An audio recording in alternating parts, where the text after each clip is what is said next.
हाय दोस्तों, वीडियो में आपका स्वागत है। और आप लोग देखे हैं कि एनसीईआरटी का प्रीवियस जो है बीपीएससी टीचर का, उसमें हूब क्वेश्चन जो है मेरे सेट से पीडीएफ से लड़ रहा है।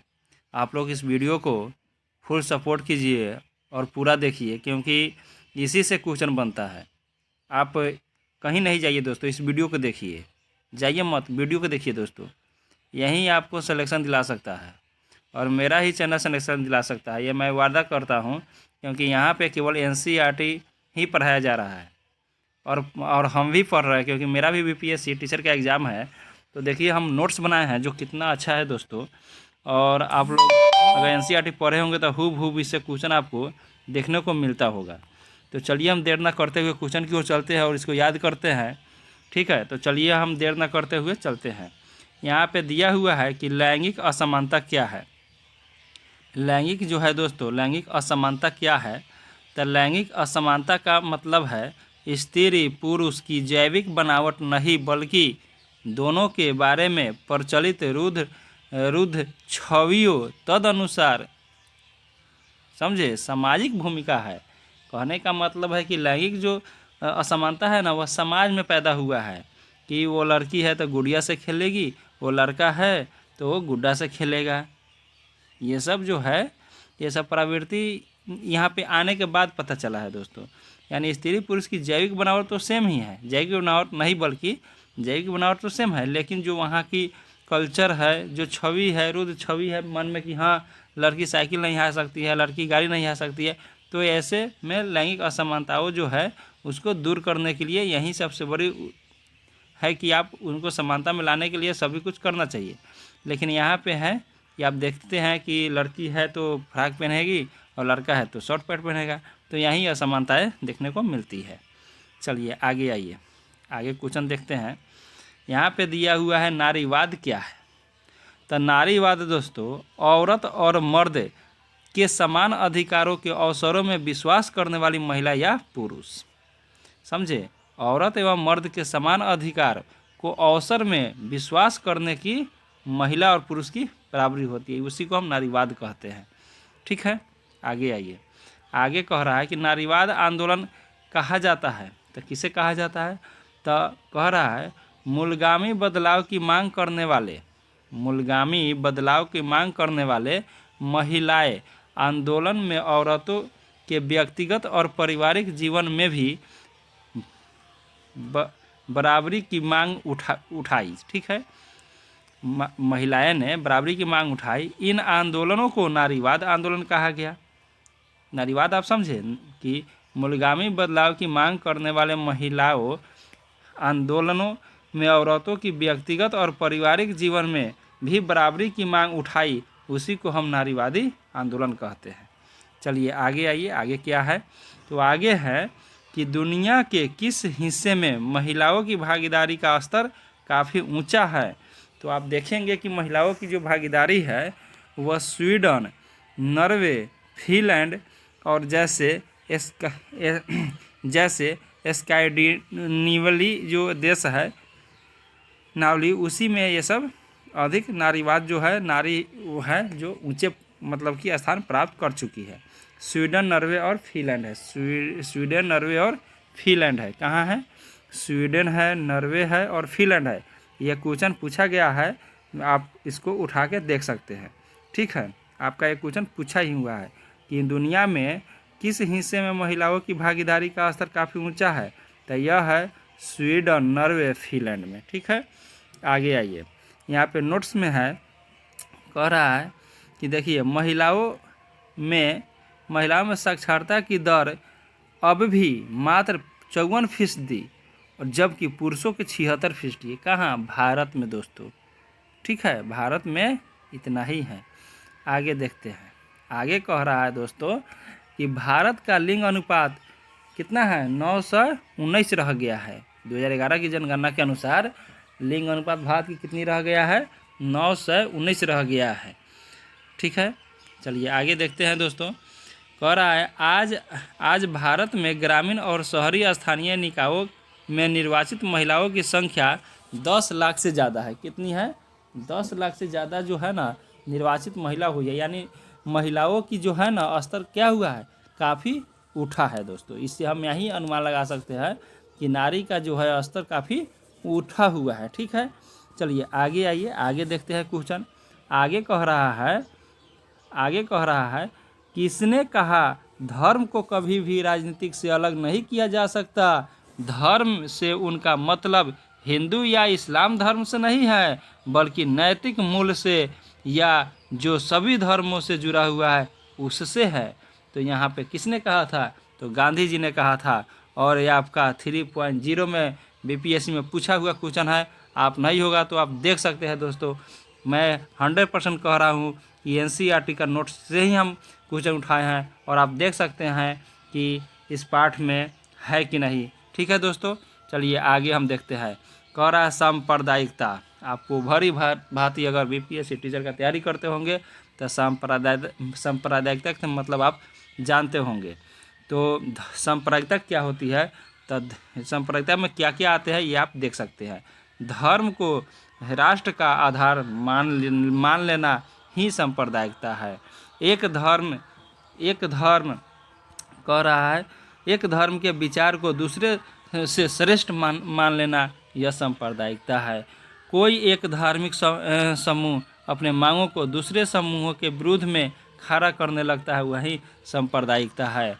आप याद रखिएगा, यही सांप्रदायिकता है, यही सांप्रदायिकता है। जब राज्य अपना स्तर का इस्तेमाल किसी एक धर्म के पक्ष में करने लगता है, उसी को हम सांप्रदायिकता कहते हैं। समझे, तो सांप्रदायिकता का मतलब है कि एक धर्म को ले जाना, यानी एक धर्म को शिक्षा देना, एक धर्म को संस्कृति की अधिकार देना, ये सब सांप्रदायिकता है दोस्तों। और धर्मनिरपेक्ष क्या है इसके बारे में देखते हैं। यहाँ पे दिया हुआ है कि धर्मनिरपेक्ष के मतलब क्या है। तो देखिए, धर्मनिरपेक्ष भारतीय राज्य में किसी भी धर्म को राजकीय धर्म के रूप में अंगीकार नहीं किया गया है। भारतीय राज्य में किसी भी धर्म को राजकीय धर्म को मान नहीं किया गया, अंगीकार नहीं किया गया है, अपनाया नहीं गया है, क्योंकि यहाँ पे कोई राज धर्मनिरपेक्ष नहीं, कोई राज धार्मिक नहीं है। सभी धर्मनिरपेक्ष है, सभी जाति के लोग रह सकते हैं। मुस्लिम, ईसाई, सिख, बौद्ध सभी रह सकते हैं दोस्तों, सभी स्वतंत्र है अपने धर्म के लिए। चलिए, ये भी क्वेश्चन बीपीएससी 3.0 में पूछा हुआ है। ठीक है, आपको याद रखना होगा, और आप देखे होंगे भी। अगर देखे होंगे तो दोस्तों का चैनल से मेरे से क्वेश्चन अगर टकरा रहा है तो सब्सक्राइब, शेयर, लाइक ज़रूर कीजिएगा, और 5-10 हज़ार व्यूज़ ज़रूर करवाइए दोस्तों, ताकि मैं नेक्स्ट वीडियो आपके पास प्रोवाइड करा सकूँ। भारत का संविधान किस धर्म को विशेष धर्म, भारत का संविधान किसी धर्म को विशेष धर्म नहीं देता है। ठीक है, चलिए, संविधान धर्म के आधार पर किए जाने वाले किसी तरह के भेदभाव को असंवैधानिक क्या करता है, घोषित करता है। ये भी आप देख सकते हैं। धार्मिक समुदाय में समानता सुनिश्चित करने के लिए शासन को धार्मिक मामले में दखल देने का अधिकार देता है, या जैसे छुआछूत से इज्जत की नहीं देता, मतलब इजाज़त नहीं देता। कहने का मतलब है कि धर्मनिरपेक्ष में छुआछूत का जो है ना इजाज़त नहीं दिया जाता है। उसको विशेष आप देखे हैं कि विशेष अधिवेशन, विशेष अनुच्छेद देकर उनको आरक्षण देकर उनको बराबर के अधिकार दिया गया है दोस्तों।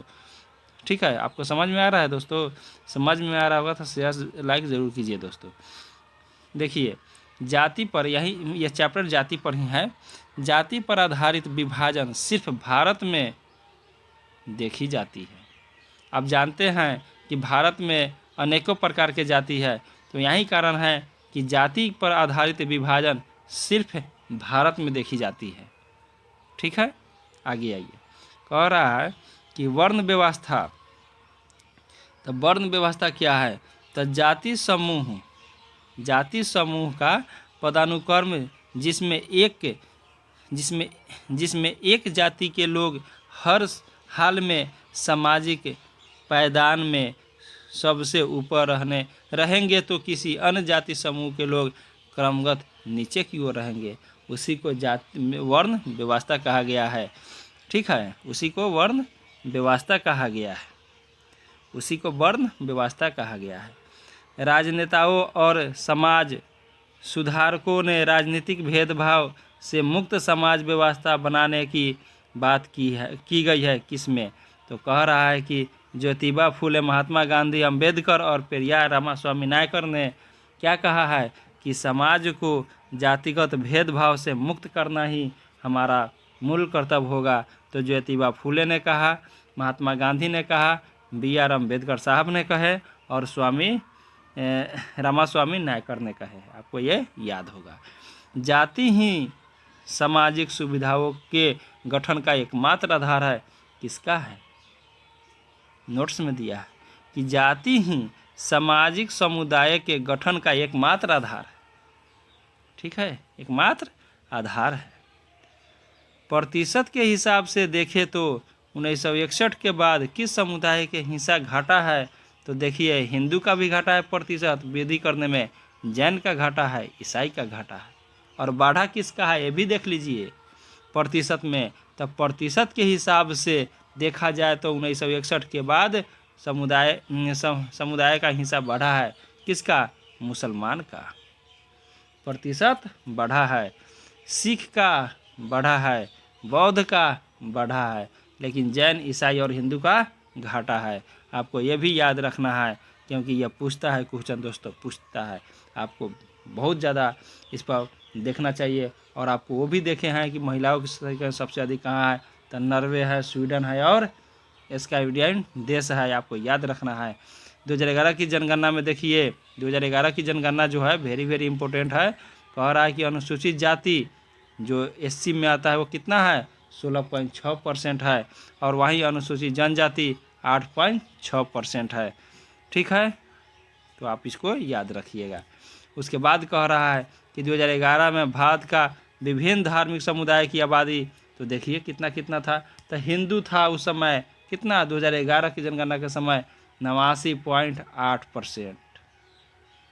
ठीक है, मुसलमान 14.2%, जो जब देश आज़ाद हुआ 1951 में 12% था, अब कितना हो गया है?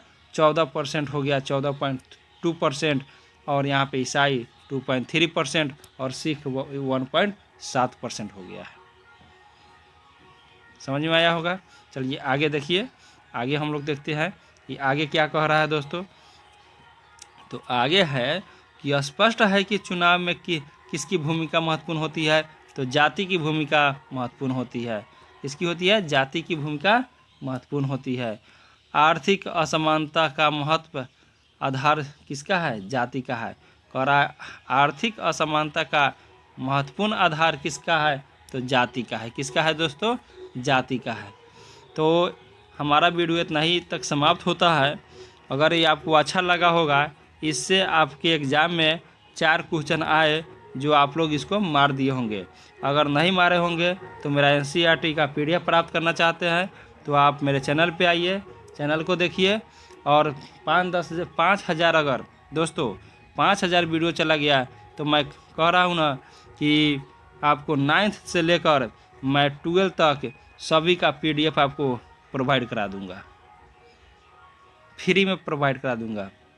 मैं WhatsApp नंबर से अपना दे दूँगा और उससे आप लोग को फ्री में प्रोवाइड करा दूँगा, जिससे आप सभी लोग को सफल होना उचित तय हो जाएगा दोस्तों। तो हमारा आग्रह है कि ज़्यादा से ज़्यादा शेयर कीजिए। मेरा व्यू अगर 5-10 हज़ार जाता है तो हम आपको फ्री नोट्स प्रोवाइड करा देंगे। और लाइक दोस्तों 100 पार कराइए, अच्छा रहेगा दोस्तों। थैंक यू, बाय दोस्तों। Okay bye. ठीक है दोस्तों।